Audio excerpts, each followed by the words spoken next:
Praise the Lord. आप सबको जय मसीह की खुदावन का धन्यवाद करते हैं कि फिर ये एक समय दिया कि हम फास्टिंग प्रेयर में आप सबके लिए प्रार्थना करें और आपको परमेश्वर का वचन आप तक पहुंचाते रहें। तो आज का जो हम वचन पढ़ेंगे याकूब 4:7 और आज का जो टॉपिक होगा परमेश्वर केवल नरम और दीनों पर अनुग्रह करता है और हमारा पाप चाहे कितना भी बड़ा हो यीशु का अनुग्रह उससे भी अधिक बड़ा है। तो इस वचन को कोई पढ़ेगा साथ को। इसलिए परमेश्वर के अधीन हो जाओ और शैतान का सामना करो तो वह तुम्हारे पास से भाग निकलेगा। हालेलुया। तो परमेश्वर यहोवा का धन्यवाद करते हैं कि किस तरह से वचन में लिखा था कि तुम शैतान का सामना करो तो शैतान तुम्हारे सामने से भाग निकलेगा। तो इसीलिए परमेश्वर के अधीन हो जाओ और शैतान का सामना करो तो वह भी तुम्हारे पास से भाग निकलेगा। जब हम उसका सामना करेंगे, अगर हम 6 में पढ़ेंगे तो उसमें लिखा है कि वही तो और भी अनुग्रह देता है। इस कारण ये लिखा है कि परमेश्वर अभिमानियों का विरोध करता है। हालेलुया। तो वो परमेश्वर यहोवा जब हम उसके निकट जाते हैं तो परमेश्वर हमारे हर दुख और परेशानी में हमारे साथ रहता है। अगर हम कुछ वचन की टिप्पणियों में जाएंगे तो जैसे उसमें लिखा है पहला पतरस 5:8-9 में लिखा है कि सचेत हो और जागते रहो, क्योंकि तुम्हारा विरोधी शैतान गर्जने वाले सिंह के समान इस खोज में रहता है कि मैं किसको फाड़ खाऊं। और अगर देखेंगे 9 में विश्वास में दृढ़ होकर और यह जानकर कि उसका सामना करो कि तुम्हारे भाई जो इस संसार में हैं वे भी ऐसा दुख सह रहे हैं। हालेलुया। अगर हम देखेंगे रोमियो 7:15 में तो उसमें लिखा है कि जो मैं करता हूँ उसको नहीं जानता, क्योंकि जो मैं चाहता हूँ वह नहीं क्या करता हूँ, परंतु जिसे मुझसे गिरने आती है वही मैं करता हूँ। अगर हम 8 में देखेंगे तो उसमें लिखा है क्योंकि मैं जानता हूँ कि मुझ में अर्थात मेरे शरीर में कोई अच्छी वस्तु वास नहीं करती। इच्छा तो मुझ में है परंतु भले काम मुझसे बन नहीं पड़ते।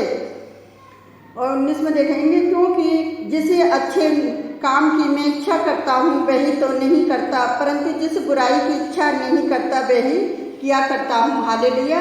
देखो किस तरह से शैतान हमारे सामने ऐसी लड़ाइयों को लेकर आता है, बुराइयों को लेकर आता है कि जिस काम की हम इच्छा नहीं करते वही बुराई हमारे पास आ जाती है। जिस काम की हम अच्छे काम की इच्छा करते हैं तो बुराई क्या करती है, हमारा पीछा लेती है। तो मेरे प्रिय भाई बहनों, हमें घबराने की जरूरत नहीं है। हमें परमेश्वर के वचन में अटल रहना है। जिस तरह से वचन में हम देखेंगे कि हम संसार और उसके सुख विलास से मन फिराकर परमेश्वर के अधीन होना चाहिए। इसके साथ ही हम इस संसार में जो दुष्ट शैतान का सामना और विरोध करना चाहिए। शैतान संसारिक हमें सुख के इतने लाभ लेकर हमारे पास आता है। जिस तरह से यीशु मसीह को उसने संसार के लाभों को दिखाया कि तू जो मांग तो तेरे लिए हो जाएगा, लेकिन नहीं, प्रभु यीशु मसीह ने कहा कि तू मेरे पास से दूर हो जा। तो इसी तरह से हमें भी क्या करना है, परमेश्वर का नाम लेकर उसे दूर करना। परमेश्वर का नाम लेकर के तू अपने प्रभु परमेश्वर को ही प्रणाम कर इसी की आराधना कर। तो वो हमारा परमेश्वर यहोवा है। जब दुष्ट शैतान का हम सामना करते हैं तभी परमेश्वर कि हमें परमेश्वर से दूर करने की क्या करता है, पूरा प्रयास करता है। इसलिए हम उसका सामना करना चाहिए। हम उसके द्वारा हम भेजी गई परीक्षाओं का भी विरोध करना चाहिए। जैसा भी पहला पतरस 8:9 में देखा, कई लोग पूछते हैं कि मैं शैतान का विरोध या सामना कैसे कर सकता हूँ, मैं उस पर विजय कैसे प्राप्त कर सकता हूँ। कोई परीक्षा मुझ में आती है और मैं उसका विरोध करने का चाहे कितनी भी कठिन प्रयास करता हूँ, मैं तुरंत उसमें गिर जाता हूँ। तो कई बार मेरे प्रिय भाई बहनों, हमें शैतान गिराता है। जैसा भी हमने रोमियो 18-19 में पढ़ा कि हम कितनी भी अच्छी बातों का मतलब करना चाहते हैं, लेकिन बुराई कौन लेके आता है, हमारा जो विरोधी है ना, वो शैतान बुराइयों को लेकर आता है। हम शैतान का सामना कैसे करते हैं, हम मसीह की शक्ति के द्वारा उसका विरोध करते हैं। हम पहले कदम में यह याद रखना चाहिए कि जब कभी हम दुष्ट या शैतान की इच्छा का पालन करते तभी हम प्रभु यीशु मसीह को धोखा देते हैं। दूसरा कदम यह है कि हम मसीह की सामर्थ्य में स्थिर खड़े हों। जैसे कोलोस्सी 10:11-13 में मसीह की सामर्थ्य हमारे लिए हमेशा उपलब्ध रहती है, परंतु हम इसके सामर्थ्य को, उसके हथियारों को अपनाना या धारण करना चाहिए। मसीह की सामर्थ्य एक बिजली के समान है, हमेशा बिजली के समान उपलब्ध रहती है, लेकिन हमें बटन या स्विच दबाने की ज़रूरत है। जब तक हम मोबाइल को खोलेंगे नहीं, जब तक मोबाइल चल नहीं सकते, जब तक हम पेन में स्याही नहीं डालेंगे तब तक पेन चल नहीं सकता। इसीलिए उसी तरह से हमारे परमेश्वर से हम प्रार्थना नहीं करेंगे कि शैतान को दूर कर, तब तक हम उसका सामना नहीं कर पाएंगे, क्योंकि हमें उसका सामना करने के लिए हमें प्रभु यीशु मसीह की ज़रूरत है। इसलिए जब शैतान हमारी परीक्षा लेता है तभी हमें उसे ये शब्दों में यह कहना चाहिए कि हे शैतान तू मुझसे दूर है जा, जैसे मत्ती 4:10 में। तो क्योंकि इसी तरह से परमेश्वर कई तरह से हमें परीक्षाओं से बचाने के लिए हमारे अंदर वचनों का इस्तेमाल करता है। जब हम वचनों का इस्तेमाल करते हैं तो ये हमारी दोधारी तलवार के समान है वचन। जिस तरह से यीशु मसीह ने भी जब 40 दिन की परीक्षा हुई थी तो उन्होंने भी क्या करा था कि मतलब वचन का इस्तेमाल करा था कि तू जा अपने प्रभु परमेश्वर को ही प्रणाम कर और उसी की ही आराधना कर। तो मैं अभी आपको इन वचनों के ऊपर ही एक गवाही बताना चाहती हूँ। मुझे कल फ़ोन के द्वारा पता चली थी कि मैं एक लेडीज़ के लिए प्रार्थना कर रही थी, तो मुझसे किसी ने कहा था कि उसके लिए प्रार्थना करो। तो मैं अपने परमेश्वर यहोवा का धन्यवाद करती। तो जब मैं प्रार्थना कर रही थी तो मेरी आत्मा ने मुझसे कहा कि तू घबरा मत, और वो जो लेडीज जो बीमार है, मैं एक दिन वो ऐसी बनेगी कि मतलब वो सबके लिए प्रार्थना करेगी। जितने शैतान ने उसके विरोधी खड़े करे हैं उनका एक दिन वो सामना करेगी। तो मैं अपने प्रभु परमेश्वर का धन्यवाद करती हूँ। तो मुझे किसी से पता चली कि मतलब वो जो लेडीज़ है इतनी बीमार हो गई, और वो विश्वास में काफ़ी टाइम से वो परमेश्वर से बहुत प्रेम करती है, और उस पर पता है कि आज थोड़ी सी परीक्षा आ गई। वो एक दिन बीमार हो गई। जब पहले उसका पति बीमार था, उसके पति की दोनों किडनियाँ खराब थी, तो वो मेरे पास कॉल करती थी और मैं उसके लिए प्रार्थना करती थी कि तू भी मेरे साथ प्रार्थना कर। तो मैंने कहा ठीक है, मैं प्रार्थना कर रही हूँ, तेरा पति ठीक हो जाएगा, तू चिंता मत कर मेरी बहन। तो अब क्या हुआ, उसने प्रार्थना करी और उसका पति ठीक हो गया। तो जब उसका पति ठीक हुआ तो क्या हुआ कि शैतान ने डायरेक्ट उसके ऊपर वो बीमारियों को भेजा, और जब उसके ऊपर बीमारियों को भेजा तो मेरे प्रिय भाई बहनों, हमें इन बीमारियों से जब तक हम संसार में रहते हैं तो ये तो दुख और तकलीफ परेशानी आएगी, लेकिन ऐसा मत करो जिस तरह से आयुब के ऊपर परेशानियाँ आई थी और लोगों ने उसके ही अपने लोगों ने विरोध किया। तो ऐसे ही उसी बहन के साथ पता है क्या हुआ, उसके अपनों ने ही उसका इतना विरोध करा कि पता है क्या हुआ कि जो बाबा साहब आए बैठे हुए हैं उल्टा सीधा पता नहीं लोगों को क्या क्या समझाते रहते हैं, क्या क्या बोलते रहते हैं एक दूसरे का बुरा करने के लिए। तो उन्होंने उस लेडीज से किसी का झगड़ा हो गया था घर में लेने के पीछे, पैसे के पीछे। तो उस औरत ने क्या करा, पैसों के लालच में आकर उस लेडीज के ऊपर तंत्र वाले का सहारा लेकर उसे इतनी बुरी तरह से वो चिल्लाने चीखने लगी। और जब तंत्र का काम उसके ऊपर होने लगा, लेकिन मैंने परमेश्वर से प्रार्थना करी, प्रभु तेरे बच्चे कभी निराश नहीं होते। मुझे विश्वास है कि जो परीक्षाएं उसके पास आए शैतान लेकर आया, लेकिन वो एक दिन हटेंगी। तो मैं अपने परमेश्वर यहोवा का धन्यवाद करती हूँ। मुझे विश्वास है कि जो परीक्षा शैतान उसके ऊपर लेकर गया है वो हटेंगी उसके ऊपर से, और एक दिन वो लोगों के लिए प्रार्थना करने वाली बनेगी। ये मेरा विश्वास और भरोसा है। और उसका पति पूरी तरह ठीक है। तो मेरे प्रिय भाई बहनों, अगर अपना भला करने के लिए किसी का भी बुरा मत करो, क्योंकि शैतान हमारे जीवनों में परीक्षा लेने के लिए लेता है, लेकिन हम गिरते तो हैं, लेकिन हम जितनी बार गिरेंगे परमेश्वर में उतनी बार हमें परमेश्वर उठाएगा। लेकिन किसी का भी मतलब तुम ये मत करो कि हम उसका बुरा कर, अपना भला करने के लिए हम उसका बुरा करें। कभी भी हमारे परमेश्वर ने हमें ये सिखाया नहीं है कि हम अपनी भलाई के लिए हम तत्व वाले का सहारा लें, किसी बाबा साहब का सहारा लें। तो मेरे प्रिय भाई बहनों, उस बहन के लिए आप भी प्रार्थना करो कि वो एक दिन ऐसी बनेगी, और मैं भी प्रार्थना कर रही हूँ कि एक दिन वो ऐसी बनेगी कि जिसने उसके साथ बुरा किया है ना, वो एक दिन उनके लिए प्रार्थना करने के लिए खड़ी होगी। क्योंकि विश्वासी लोग गिरते हैं तो वो खड़े हो जाते हैं, लेकिन दुष्ट गिरता है तो वो कभी खड़ा नहीं हो सकता। तो मैं अपने परमेश्वर यहोवा का धन्यवाद करती हूँ। ऐसे ही परमेश्वर के लोग जब अच्छा काम करते हैं तो इन बाबा साहब को पता नहीं क्या क्या बोलते रहते हैं, लोगों को गंद, ये नाली का गंद खाते हैं। तो वो गंद तो वो लोग खाते हैं जो दूसरों के धर्म पर उंगली उठाते हैं अपने धर्म को ऊंचा करने के लिए।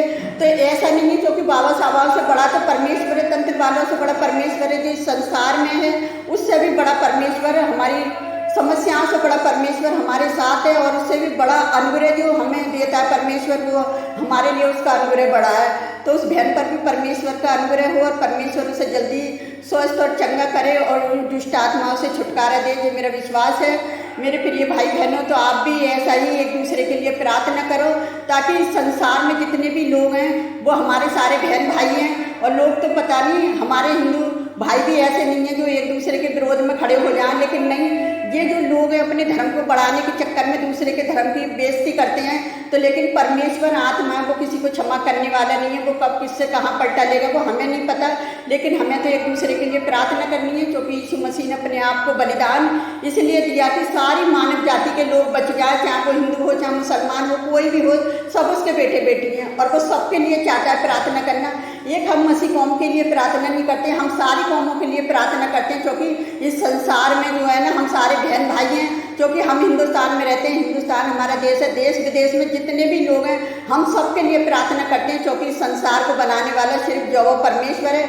उसने सारी सृष्टि की रचना करी और उसने सारी वस्तुएं बनाई। उसने मनुष्य को मिट्टी से रच के बनाया, उसने जीवन का सांस फूका इसलिए कि हम अच्छे काम कर सकें। और आज मनुष्य इतना बिगड़ गया है कि अपने को ही नहीं छोड़ रही, अपनों का ही खून खराबा कर लिया है। इतना शैतान ने उनको इस ईश्वर की शक्तियों ने क्या कर दिया, उन्हें अंधा कर दिया है। और जब परमेश्वर ने अपने लोगों के द्वारा प्रार्थना करी कि ऐसे लोगों की आंखें खुल जाएं, मसीह लोगों की प्रार्थना के द्वारा, तो आज बहुत सारे लोगों की आंखें खुल रही हैं। तो विरोधी को बुरा लग रहा है, तो मैं परमेश्वर का धन्यवाद करती हूँ। उसका तो काम है बुरा करना, और आप लोग बुरा ना करें और आप लोग बुरा ना सोचें, और हमेशा अपने आप पर धीरज धरें और धीरज के साथ प्रार्थना करें। जब भी हमारी प्रार्थना का अगर जल्दी उत्तर नहीं मिल रहा तो आप ये सोचें कि परमेश्वर हमारे लिए कोई अच्छी योजनाएं बना रही है, परमेश्वर हमारे लिए कुछ उत्तम देना चाहता है, वो हमें उत्तम से उत्तम आशीष देना चाहता है। वो हमारा परमेश्वर जो भी संसार में सब परमेश्वर के हाथ में, परमेश्वर के हाथ में था। तो परमेश्वर ने यीशु मसीह को सारा अधिकार दे दिया, जो मांगो तुम्हारे लिए हो जाएगा, पर विश्वास से मांगो तो तुम्हारे लिए हो जाएगा। अगर हम विश्वास नहीं करेंगे, हम बहस करेंगे, तो कभी हमारे लिए हो नहीं सकता। जो भी कुछ मांगना है हमें यीशु मसीह से विश्वास के साथ मांगना है, और विश्वास के साथ दी हुई वस्तु पता है क्या है, सब आशीष की होती है। तो आइए हम आप सबके लिए प्रार्थना करें और आप भी हमारे साथ मिलकर प्रार्थना करें। Hallelujah, hallelujah. धन्यवाद करते हैं मेरे राजाओं के राजा, प्रभुओं के प्रभु। आपकी स्तुति, आपकी तारीफ हो, आपकी प्रशंसा हो मेरे खुदावन। हमें इस संसार में रखा है प्यारे पिता परमेश्वर, क्योंकि जब आपने स्वर्ग से शैतान को भेजा तो वो उसे हमें अनाज की तरह फटकने के लिए प्यारे पिता परमेश्वर ने हमें परीक्षाओं में लिया खुदावन। आपने हमें परीक्षाओं से निकाला खुदावन, इस बड़ी दया के लिए धन्यवाद करती पिता। आज जाने कितने लोग हैं प्यारे पिता परमेश्वर इन परीक्षाओं में पड़े हुए हैं खुदावन। उस दुष्ट शैतान से उन्हें बचा संभाल कर रखना मेरे खुदावन। जो भी आपसे वो प्रार्थना में मांगते हैं मेरे प्रभु परमेश्वर पिता, उनकी प्रार्थनाओं को सुनना और कबूल करना कि यीशु मसीह का लहू बहाना, कोड़े खाना, उसकी सूली की मौत और तीसरे दिन मुर्दों में से जी उठना व्यर्थ न जाए खुदावन, एक आशीष बन जाए मेरे प्यारे प्रभु परमेश्वर पिता। कि हमारी अपनी संसार के लोगों के लिए प्रार्थना करनी व्यर्थ न जाए। जितने मसीह विश्वासी लोग हैं राजा के प्यारे पिता परमेश्वर, जो दास दासी हैं, जो जितने लोग मिलकर कलीसिया के भी प्रार्थना करते हैं एक दूसरे के लिए, आप उनकी भी प्रार्थनाओं को सुनना और कबूल करना कि जितने हमारे संसार में भाई बहन हैं वो शैतान के जुगल से बच सकें प्यारे पिता परमेश्वर। शैतान की शक्तियों से उन्हें बचा संभाल कर रखना, जो एक दूसरे का बुरा चाह रहे हैं पिता अपने भले के लिए प्यारे पिता परमेश्वर। तो ऐसे लोगों को बचाना मैं उस बहन के लिए यही प्रार्थना करती खुदावन, कि उसे इतनी शक्ति सामर्थ्य देना कि उन परीक्षाओं से बाहर आए, और जिस बहन भाइयों ने उसके साथ बुरा किया है पिता वो एक दिन उनके लिए प्रार्थना करने वाली बनेगी। ये मेरा विश्वास और भरोसा है पिता।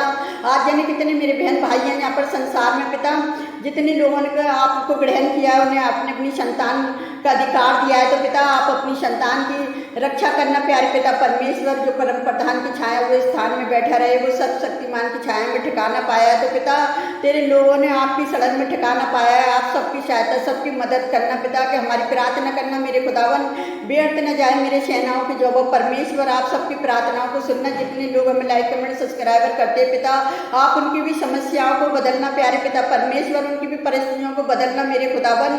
जो भी अपनी समस्याओं को आपके सम्मुख रख रहे हैं और आपसे प्रार्थना कर रहे हैं धीरज के साथ पिता, आप उनकी प्रार्थनाओं को सुनना पिताजी। दीन मन के लोग जब प्रार्थना करते हैं तो पिता आप उनकी प्रार्थनाओं को सुनते हैं, और उस शैतान का सामना करने के लिए पिताजी, उस विरोधी का सामना करने के लिए उन्हें शक्ति सामर्थ्य देना पिता, कि वो यीशु नाम से उसे भगा सके पिता। जो उसका सामना करता है तो शैतान उनके सामने से भाग निकलता है प्यारे पिता परमेश्वर। ऐसी सामर्थ्य देना अपने बेटे बेटियों को मेरे खुदावन। और जितने लोगों ने हमें लाइक कमेंट सब्सक्राइबर करा पिताजी, उसे भी बड़ी आशीष देना मेरे खुदावन। और हम आपसे क्या मांगे प्यारे पिता परमेश्वर, आप तो हमारे मांगने से पहले ही जानते हैं। आपने हमारी प्रार्थनाओं को सुना और कबूल किया, उसका जवाब हमें दिया है। उस बड़ी दया के लिए भी हम धन्यवाद करते हैं मेरे खुदावन। हम जो भी मांगते हैं यीशु नासरी के नाम पर आमीन। प्रभु आप सबको बहुत से आशीष दे।